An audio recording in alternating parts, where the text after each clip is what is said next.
A Roman road stretches across the landscape, so straight that for more than 30 miles it barely deviates from a perfect line. You could stand at one end and see the distant vanishing point. That road was built 2,000 years ago, dug by hand through hills and valleys, without GPS, without satellites, without even a compass in the modern sense. How? The answer begins with surveying. Surveying is the art of measuring position, distance, and elevation. The empires of Rome, Greece, China, and Egypt all needed it to lay roads that didn't wander, build aqueducts that actually flowed downhill, and draw borders people could agree on. If surveyors got it wrong, roads would bend, aqueducts would stagnate, and borders would spark conflict. They succeeded with a simple tool, the groma. It was a T-shaped pole with plumb lines hanging from each arm. A surveyor planted it, sighted along the arms, and marked a perfect 90-degree corner. The groma gave them right angles, the foundation of straight roads and city grids. But getting a square corner was only the start. How did they measure long distances, keep a road level over hills, and orient themselves under the stars? Picture a Roman surveyor planting the groma staff at the corner of a planned field. The crosspiece rotates, and each arm holds a plumb line that hangs straight down. By sighting along two chords, he gets a perfectly straight line. Then he rotates the crosspiece exactly 90 degrees, sights again, and now he has a perfect right angle. The Romans used this tool for centuriation, their system of dividing conquered land into 100-acre blocks. A surveyor would lay out a grid of perpendicular lines, marking boundaries with stones or posts. The result was a landscape of orderly squares that made tax collection and land assignment efficient. You can still see traces of this grid in aerial photos of parts of Italy and North Africa. Fields running in straight lines first scratched into the earth 2,000 years ago. But the groma had a weakness. It needed a calm day because wind could swing the plumb lines, and it had to be set up on reasonably level ground. On a flat plain it was perfect, but in hilly terrain the surveyor had to stop, level his instrument, and start again. And once you had a right angle, you still needed to measure how far to go. The groma could point the way, but it could not measure distance. That required a different tool, one that counted steps without relying on the surveyor to keep track. The search for a way to measure distance was solved by two very different methods, one relying on human patience, the other on pure mechanical cleverness. The simplest was pacing. The Roman soldier or surveyor would count his steps as he walked, each pair of steps roughly equivalent to 5 Roman feet. An experienced surveyor could pace a mile with impressive consistency, but human attention wanders over a long march, and rough terrain throws off the count. The far more elegant solution was the hodometer, a device described by Vitruvius and Hero of Alexandria. Imagine a cart with a wheel of known circumference. As the wheel turned over the ground, it engaged a series of gears. After every 100 revolutions, a mechanism released a small pebble into a tray with an audible click. 1 mile equaled a specific number of pebbles. The surveyor could ride in the cart, listen for the clicks, and know exactly how far he had traveled without counting a single step. Vitruvius wrote that under good conditions the hodometer was accurate to within a few feet per mile. That level of precision was more than enough to lay out roads, measure the length of a province, or calculate how much stone was needed for a government building. And unlike pacing, it could keep working mile after mile without a break in focus. The hodometer turned distance into something you could hear, a steady rhythm of stones dropping into a tray, each one marking a stretch of Roman road carved into history. But straight lines and measured distances are only part of the problem. For a Roman aqueduct to carry water over 50 miles of rolling hills, The channel had to slope downhill at a consistent, barely perceptible angle. Too steep and the water would erode the channel, too shallow and it would stagnate. The surveyor needed to transfer a level line across the landscape, and for that, they turned to the most reliable force in nature, gravity itself. The primary tool for establishing a level was the chorobates, a wooden beam 20 feet long with a deep groove cut into its top surface. The groove was filled with water and 2 plumb lines hung from each end. When the water settled exactly in the middle of the groove and the plumb lines aligned with marks on the beam, the surveyor knew the beam was perfectly horizontal. This allowed them to project a level line from one point to another over short distances. For longer spans, the Roman surveyor used a simpler water level. A long tube filled with water with both ends open and marked. Water always seeks its own level, so by sighting across the water surfaces at each end, they could extend a level reference over hundreds of feet. They marked each point and repeated, leapfrogging across the terrain. The Pont du Gard aqueduct in southern France is a monument to this technique. It dropped only 1 foot per mile over its 31-mile length. That gradient, maintained with nothing more than water in a wooden trough and a few plumb lines, delivered millions of gallons of water to the city of Nimes every day. The chorobates and the water level transformed an abstract vertical reference into a practical, repeatable measurement that could be carried across entire provinces. The Pont du Gard remains, its gentle slope invisible to the casual eye, proof that ancient surveyors could carry a level line across an entire landscape with nothing more than a trough of water and an understanding of gravity. But establishing a level line is only half the puzzle. The ancient surveyor also needed a reliable reference for verticality, a true plumb line against which everything else could be measured. That tool is almost absurdly simple, a weight on a string. The plumb bob uses gravity to define a perfectly vertical axis, and its accuracy depends only on the string being straight and the weight heavy enough to resist wind. A Roman surveyor would hang a plumb from a tripod and align his markers to the string. Pair that plumb bob with a carpenter's square, and you could transfer the vertical reference into a horizontal right angle with surprising precision. The builders of the Great Pyramid of Giza used exactly this combination: plumb lines to keep each face flat and squares to guarantee each corner was 90 degrees. The result is a base that is square to within a few inches across 13 acres. The same tools are still sold in hardware stores today. It's a concrete discovery that the most fundamental surveying instrument hasn't changed in 5,000 years. A weighted string still defines vertical as surely as it did for the Egyptians. For measuring an arbitrary angle, the Romans turned to the Dioptra. It was a graduated circle of bronze or wood mounted on a stable tripod with a rotating sighting arm called an alidade. A scale on the circle allowed the operator to read the angle, and the precision depended on the circle's size and the fineness of the graduations. A good dioptra could resolve an angle smaller than 1 degree.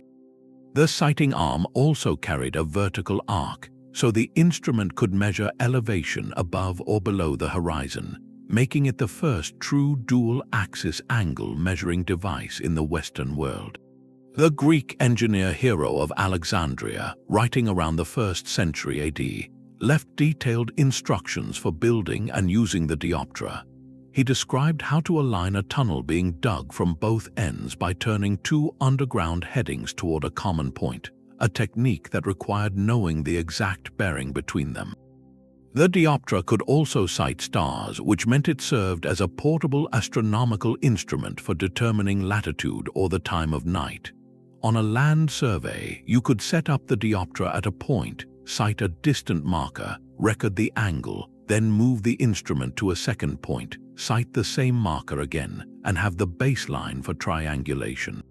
The theodolite, the standard surveying instrument from the 1600s onward, works on exactly the same principle.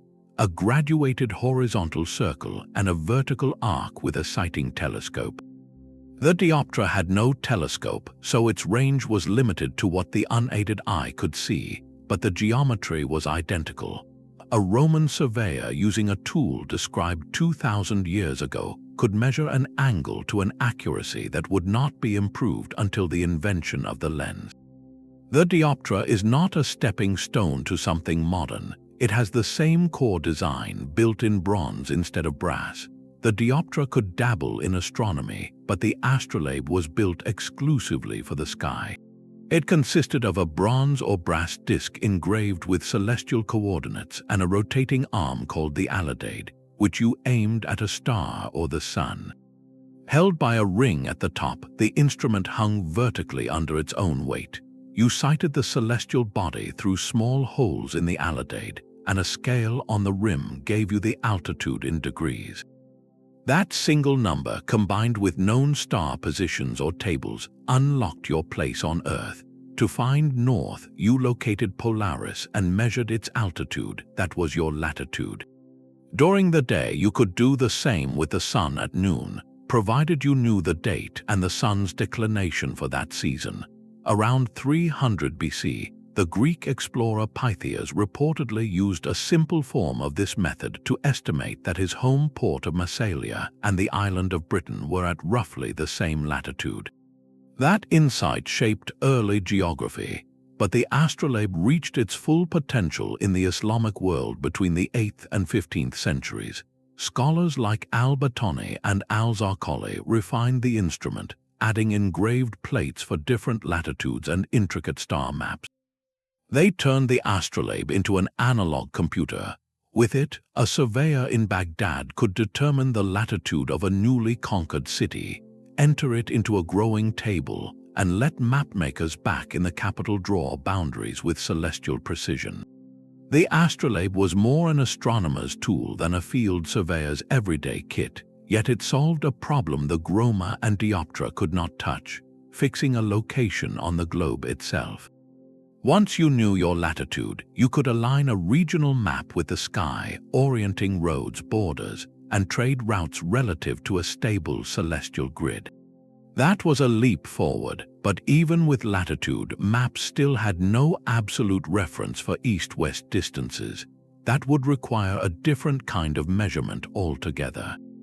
For everyday fieldwork, surveyors needed angular measurements without a delicate astrolabe.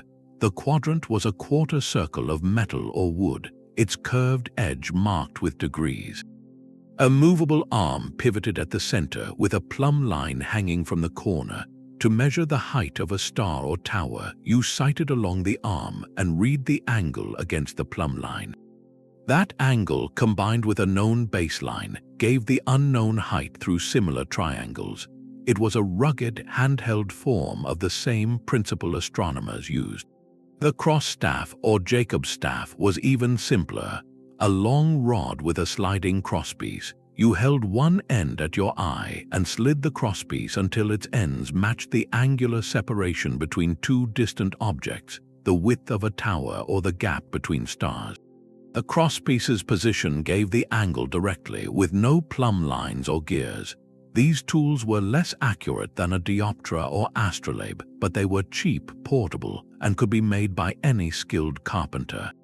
A quadrant in a pouch and a staff over a shoulder gave a usable angle in minutes for mapping, navigation, or construction. Simplicity kept them in common use for over 1,000 years, doing the work that brass machines did only in observatories. Measuring angles was one thing. Turning those angles into a usable map right there on the ground was another challenge entirely, and the tool that solved it could hardly have been simpler. It was called the plane table, a flat wooden board mounted on a tripod with a sheet of paper fixed to the top. Alongside it came an alidade, a straight ruler with a pair of sights at each end, pivoting from a central point.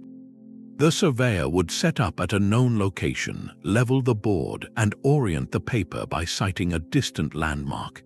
Then he'd draw a line along the alidade, marking the direction to that landmark. Next, he'd move the table to a second location, some measured distance away. There, he'd sight the same landmark again, draw another line, and where the two lines crossed on the paper, that was the landmark's position relative to the two survey points.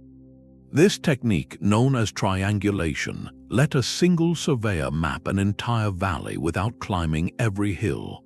By adding a third sighting from a different spot, he could check accuracy and fill in the rest. The plane table became the standard tool for estate mapping in medieval Europe and for reconnaissance during early exploration. It directly foreshadowed modern surveying methods, where a theodolite and a computer replace the board and ruler, but the geometry remains exactly the same. A flat surface, a straight edge, and something to sight along. That was enough to turn angles into accurate maps on location in the field. The Romans perfected a coordinated system of surveying tools and trained specialists to map and manage their empire. These agrimensors, land surveyors in the Roman military and civil administration, moved into newly conquered territories with their kit. The groma to lay out right angles for centuriated grids of roughly 100 acres per block, the hodometer to measure road lengths with a pebble dropping each mile, and the chorobates to ensure a consistent gradient for aqueducts and roads. The groma provided the grid lines, the hodometer tracked distances between settlements, and the chorobates kept water flowing downhill for dozens of miles without pumps. Their data flowed upward to the imperial administration, compiled into maps like Agrippa's Orbis Terrarum, displayed in a public portico in Rome. That map was based on accumulated surveys of roads, coastlines, and provincial boundaries, all recorded using the same tools and methods across thousands of miles. The road network itself became a monument to surveying precision. Milestones were placed at intervals verified by the hodometer. Distances between cities were recorded and shared, forming the basis of itineraries that guided travelers and armies for centuries. This was not a collection of tools but a system.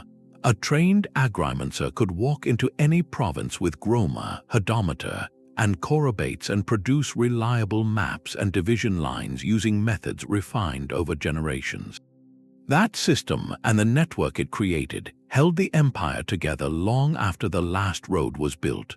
Rome perfected one approach, but other civilizations developed their own surveying traditions, often arriving at similar solutions through different paths. In China, surveyors relied heavily on the gnomon, a simple vertical rod that cast a shadow. By measuring the shadow's length and direction at different times of day, they could determine true north and latitude with surprising accuracy.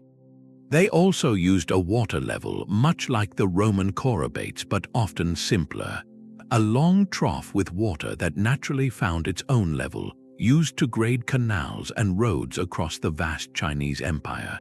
For distance, they employed knotted ropes and measuring rods, sometimes over hundreds of miles, to lay out the Great Wall and the Grand Canal. And in astronomy, Chinese scholars developed mnemonic projection, a method for transferring spherical star positions onto flat maps, a principle that later influenced land cartography. Meanwhile, Islamic scholars inherited Greco-Roman surveying knowledge and pushed it further. They refined the astrolabe, making it more precise and portable, adding elegant grids for solving time, direction, and latitude problems in a single instrument. The astrolabe became the must-have tool for any serious surveyor or navigator from Baghdad to Cordoba, and they adopted the magnetic compass from China, adapting it for orientation on land, allowing maps to be aligned to magnetic north rather than relying solely on the sun or stars. Where Romans emphasized systematic grid layout, Islamic surveyors focused on astronomical alignment and portable precision, especially for orienting mosques toward Mecca. Yet even with these remarkable tools, every surveyor eventually met problems no instrument could solve. Rivers that had to be crossed, dense forests that blocked sightlines, and mountains that turned a straight line into an impossible stretch. How did they work around the limits of their own equipment? Terrain itself was the real obstacle. A forest could swallow a sightline, A river could cut a survey line in half, and a hill could make a groma's plumb line swing so wildly that a right angle became guesswork. Surveyors improvised with human relays. In wooded areas, men with bright flags or polished shields positioned themselves at intervals to pass a signal back. Sometimes they cleared a narrow line through the trees just to establish a straight line for staking. At night, signal fires or torches maintained alignment across valleys where daytime haze obscured the view. For rivers, they used triangulation. Measure a baseline along one bank, sight to a point on the opposite side, and compute the distance using known angles instead of trying to stretch a measuring rope across the water. The curvature of the earth was understood by Greek scholars but rarely mattered. Most Roman surveying involved distances short enough that the curve was negligible. The greater problem was the quiet accumulation of small errors. Every time a surveyor moved the groma, set the hodometer, or reset the chorobates, tiny inaccuracies crept in. Over a mile they were invisible. Over 50 miles they could shift an entire road by several yards. To compensate, they double-checked every long line, walking it in reverse, taking new readings, and adjusting where the numbers disagreed.